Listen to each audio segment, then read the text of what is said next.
getting ready na din. Ayan.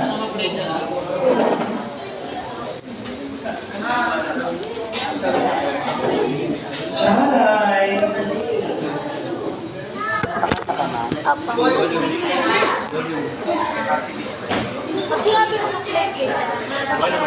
Barangay Santa Cruz, are you ready?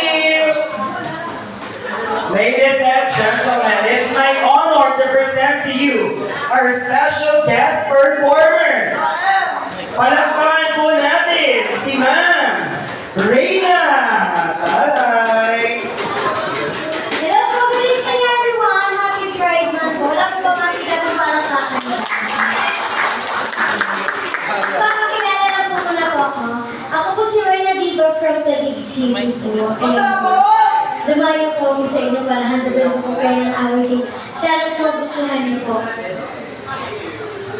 Salamat. Tapos po, sumali po ako sa Pilipinas Got Talent 2011. Nakajuwit ko po si Vice Ganda sa 5th anniversary ng Itcho Tayo Magpasikat 2014 na kung saan kasama ko po din ng mga PWD. Bakit po? Isa po kasi ako sa PWD.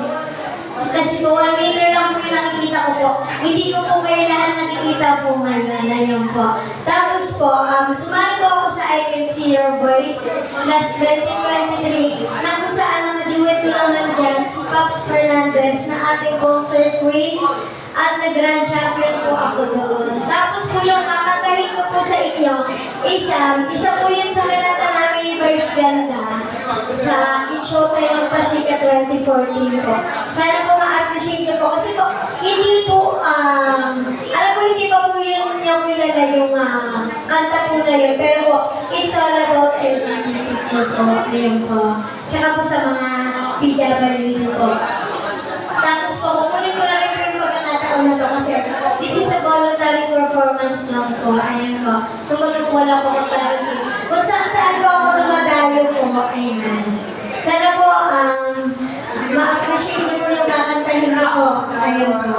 Tapos, bukod po doon, this is a voluntary. Yun nga po, wala po mag-talent. Umaasa na po ako sa mga binibigay po ng mga tao. Kumbaga po is, yung mga binibigay po nila, ibinibigay ko po yun ng gamot ko po pang maintenance. Kasi po, nag-maintenance po ako sa aking blood sugar po.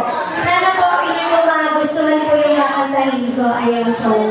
Wala po mga sigaw po, walang baka na may kasamang hiyawan dyan. Ayun po. Sana po, okay lang po sa inyo. Mag-alambing lang po sa inyo, ha? Ayun po. Kaya naman, play DJ.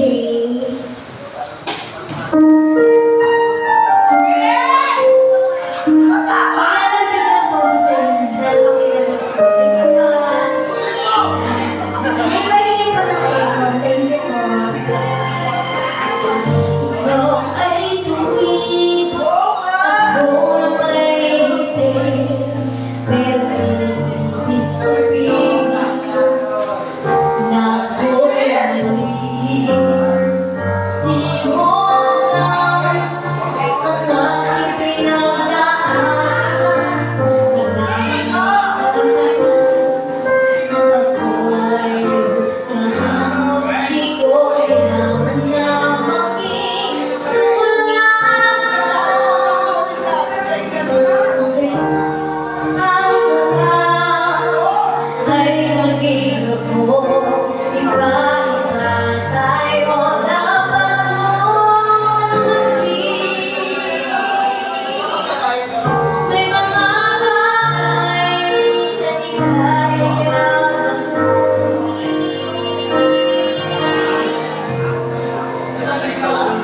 ibig ng Diyos nalinaw sa puso ko, isang lang siya na may bibig na gano'y natapos at magaling ay nagkatawa ng dati. Ngunit ang totoo'y special kung isipin ang sinasabi ng buong. Ang tamahin ay paibig bigla sa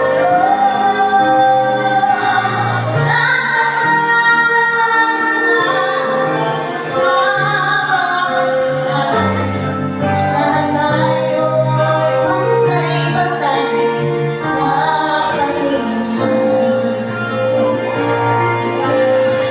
Gusto kong maahal, ngunit dalawang paano nakalagay ko.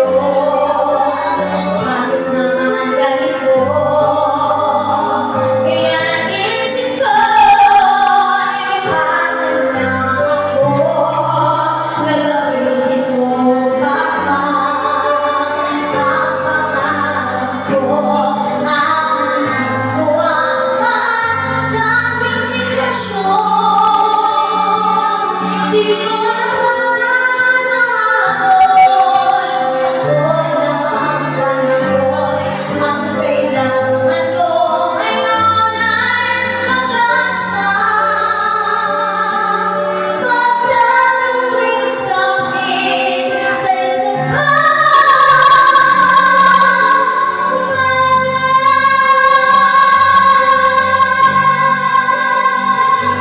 huwag mong isipin ang sinasabi ng mundo. Ang napahin ay pag-ibig na bigla sa'yo.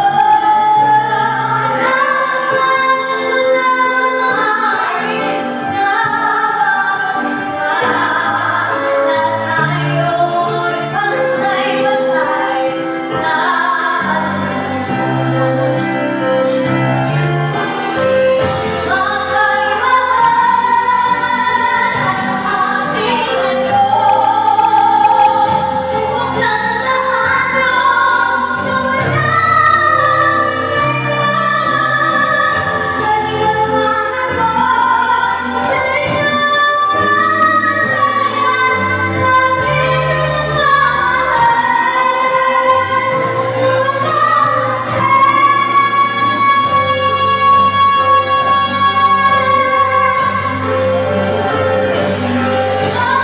isipin ang sinasabi ng mundo.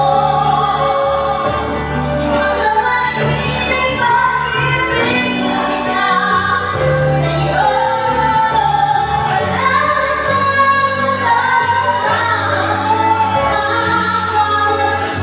Once again, ladies and gentlemen, Miss Reina!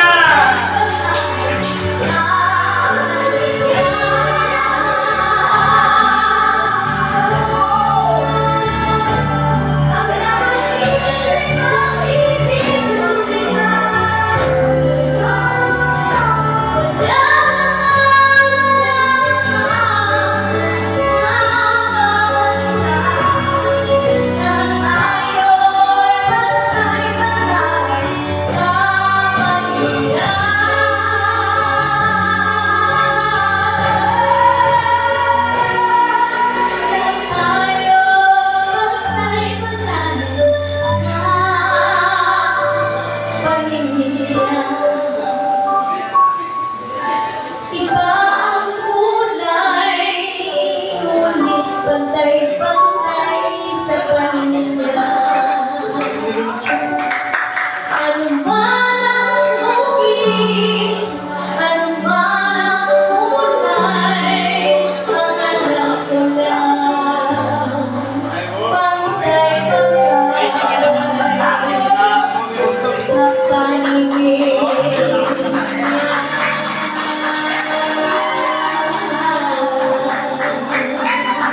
Once again, ladies and gentlemen, Reina L.